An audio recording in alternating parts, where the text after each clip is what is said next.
साबिक सदर आसिफ अली जरदारी के कल हामिद मीर साहब को दिए गए इंटरव्यू और उसमें बिलावल भुट्टो जरदारी साहब से मुताल्लिक रिमार्क्स के बाद चौंका देने वाली पेशरफ्त सामने आई है। बिलावल भुट्टो जरदारी जो गुज़िश्ता कई दिनों से पार्टी की सियासत में इंतहाई मुतहर्रिक थे, शहर शहर जलसे कर रहे थे, पार्टी को इंतखाबात के लिए तैयार कर रहे थे और 70 साला बुजुर्गों को घर बैठने का मशवरा दे रहे थे, वो अपने वालिद के गैर मामूली इंटरव्यू के बाद अचानक दुबई रवाना हो गए हैं और अपने ट्विटर अकाउंट की प्रोफाइल पिक्चर भी तब्दील करके अपनी वालदा मोहतरमा बेनज़ीर भुट्टो के साथ अपनी तस्वीर लगा दी है। पीपल्स पार्टी बिलावल भुट्टो जरदारी के आज रवाना होने की तरदीद कर रही है और कह रही है कि वो कल दोपहर ही को रवाना हुए थे, मगर खबरें यही सामने आती रही हैं कि बिलावल भुट्टो आज ही दुबई रवाना हुए हैं और फिर आज ही यह खबर भी आ गई है कि आसिफ अली जरदारी भी अचानक दुबई रवाना हो गए हैं। गुज़िश्ता रोज हामिद मीर को दिए गए इंटरव्यू में आसिफ अली जरदारी ने वादे किया था कि पीपल्स पार्टी की कमान अभी उन्हीं के हाथ में है, बिलावल कुछ भी कहें लेकिन हतमी फैसले उन्होंने ही करने हैं, खुद बिलावल को टिकट भी उन्होंने ही देना है, बिलावल अभी ट्रेन नहीं हुए हैं और तजर्बा होता है। आसिफ अली जरदारी ने कहा था कि बिलावल को रोकूंगा तो कहेगा कि आप सियासत करो, मैं नहीं करता। ये पुलिस स्टेशन नहीं है कि गुड कॉप बैड कॉप खेला जाए।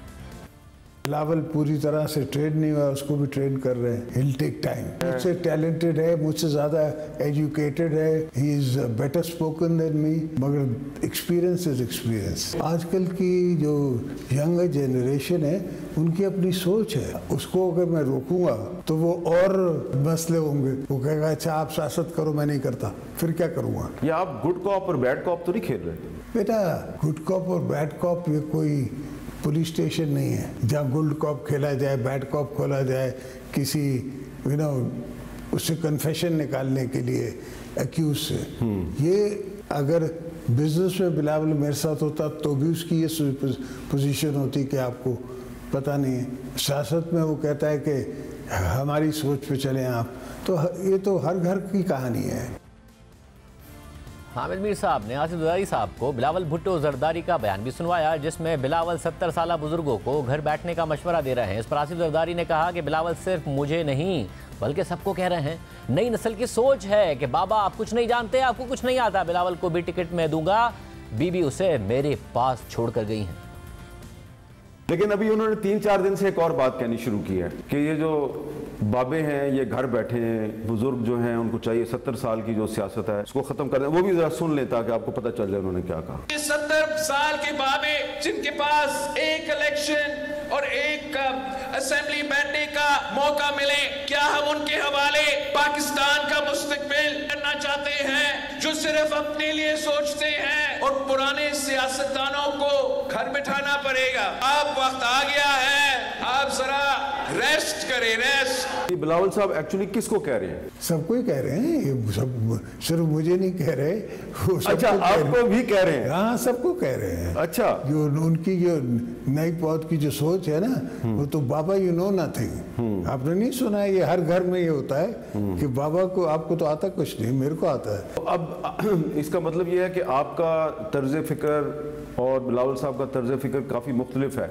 तो फिर एक ही पार्टी है और नहीं, दो पार्टियां हैं। अच्छा ये आपकी ट्रिपल पी है, एक 4P है। 4P मेरे पास है, मैं उसका प्रेसिडेंट हूँ।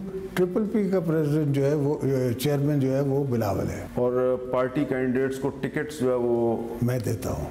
और बिलावल साहब को भी आपने टिकट देना है? हाँ। अब्बा होता है? नहीं, बीवी साहबा छोड़ के मेरे पास गई है ना। अच्छा, वो अमानत में मेरे पास। हाँ, वो जो एक बिल है बीबी की बिल है, उसमें उन्हें मुझे छोड़ा है। ठीक है, वो तो पीपल्स पार्टी का और हमारा अखलाक होता है जिसमें उनके पास तलवार। और आसिफ अली जरदारी ने इंटरव्यू में मोहतरमा बेनज़ीर भुट्टो की जिस वसीयत का तज़किरा किया है उसके नकात भी आपके सामने रखते हैं। बेनज़ीर भुट्टो की शहादत के बाद उनकी वसीयत सामने आई थी और उन्होंने अपनी वसीयत में लिखा था कि मैं पीपल्स पार्टी के ऑफिशियल्स और मेंबर्स को ये पैगाम देना चाहती हूँ कि आप सबको लीड करना मेरे लिए एजाज़ था। मुझे पाकिस्तान के मुस्तकबिल की फ़िक्र है। इंतहा पसंदी, आमरियत, गुर्बत और जहालत के ख़िलाफ़ अपनी जंग जारी रखें। मैं चाहूँगी कि इस इंटरिम पीरियड यानी उबूरी वक्त में मेरे शौहर आसिफ अली जरदारी पार्टी को लीड करें, उस वक्त तक कि जब तक आप और वो मिलकर फैसला करें कि पार्टी के लिए क्या बेहतर है।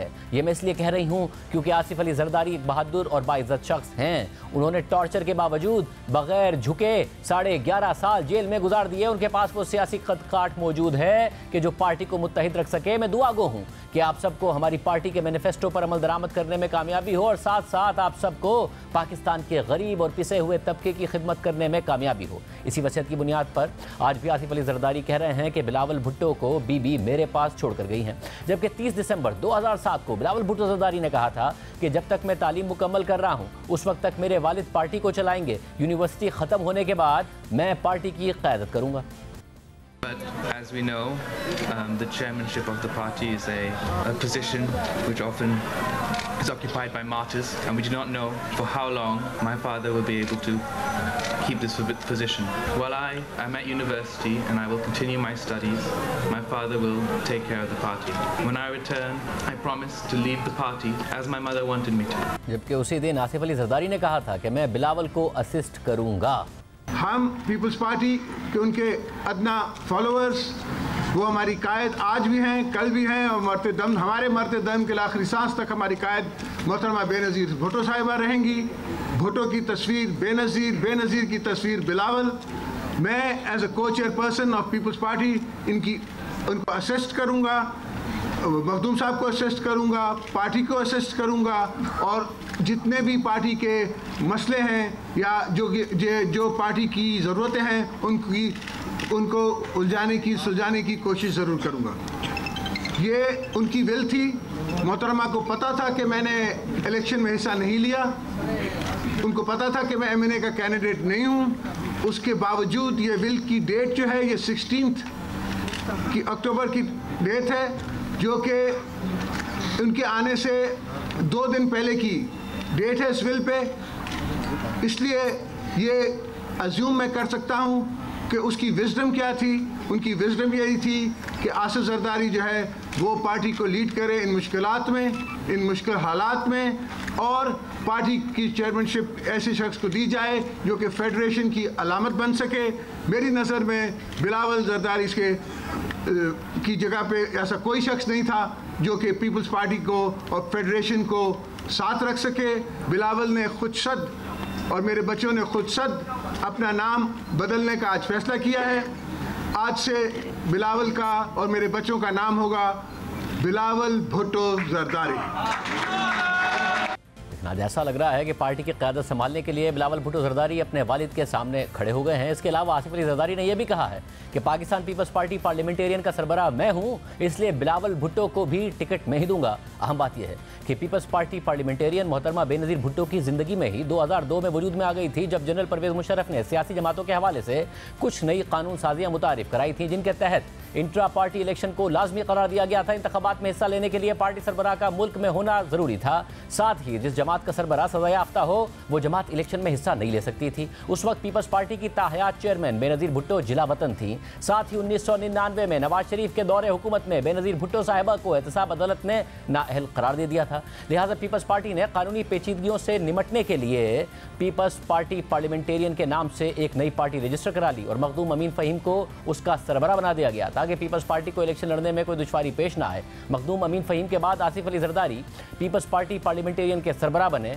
और आज भी हैं। पाकिस्तान पीपल्स पार्टी जिसके चेयरमैन बिलावल भुट्टो जरदारी हैं, उसके पास तलवार का निशान है, और पाकिस्तान पीपल्स पार्टी पार्लियामेंटेरियन जिसके चेयरमैन आसिफ अली जरदारी हैं, उसके पास तीर का निशान है, जिस पर पीपल्स पार्टी इलेक्शन लड़ती है। और इसी वजह से आसिफ अली जरदारी ने कहा है कि PPP और 4P दो अलग जमातें हैं जो इत्तेहाद करती हैं, मगर सवाल यह है कि अब दो जमातें क्यों हैं जिनमें से इलेक्शन लड़ने वाली जमात के इख्तियारात आसिफ अली जरदारी के पास हैं। यानी आसिफ अली जरदारी और बिलावल भुट्टो जरदारी दो अलग अलग जमातों के सरबराह हैं। और हालिया कुछ अरसे में ये पहला मौका नहीं है कि जब बिलावल भुट्टो जरदारी ने आसिफ जरदारी के साथ इख्तिलाफ राय जाहिर किया हो। इससे पहले बिलावल भुट्टो कौमी असम्बली में ये कह चुके हैं कि नवाज शरीफ और आसिफ जरदारी को ऐसे फैसले लेने चाहिए जिनसे मेरे लिए और मरीम नवाज के लिए सियासत आसान हो, मुश्किल ना हो। जिस तरीके से हम चल रहे हैं ऐसा लगता है कि हमारे बड़ों ने फैसला किया है कि जैसे 30 साल आपने सियासत को भुगता है वैसे ही हम भी भुगतें। सदर जरदारी को और मियाँ नवाज शरीफ को अपील किया कि मियाँ साहब को और जरदारी साहब को ऐसे फैसले लेना चाहिए जिससे मेरे लिए और मरियम शरीफ साहिबा के लिए आगे जाके सियासत आसान हो, मुश्किल ना हो। जिस तरीके से हम चल रहे हैं, ऐसे लगता है कि हमारा बरों ने फैसला किया है कि जो 30 साल आप लोगों ने सियासत भुगता है, वैसे ही आप चाहते हो कि आगे जाके 30 साल हम सियासत करें। इसके अलावा बिलावल भुट्टो जरदारी इशारा भी दे चुके हैं कि कुछ मामलात में आसिफ अली जरदारी ने उनके हाथ बांधे हुए हैं। लेवल प्लेइंग फील्ड से मुतालिक बिलावल ये कह चुके हैं कि लेवल प्लेइंग फील्ड के हवाले से हमारे तहफ़्फ़ुज़ात को दूर किया जाए, वरना हमारी दरख्वास्त है कि सदर जरदारी साहब से कि मेरे हाथ फिर ना बांधे जाएं।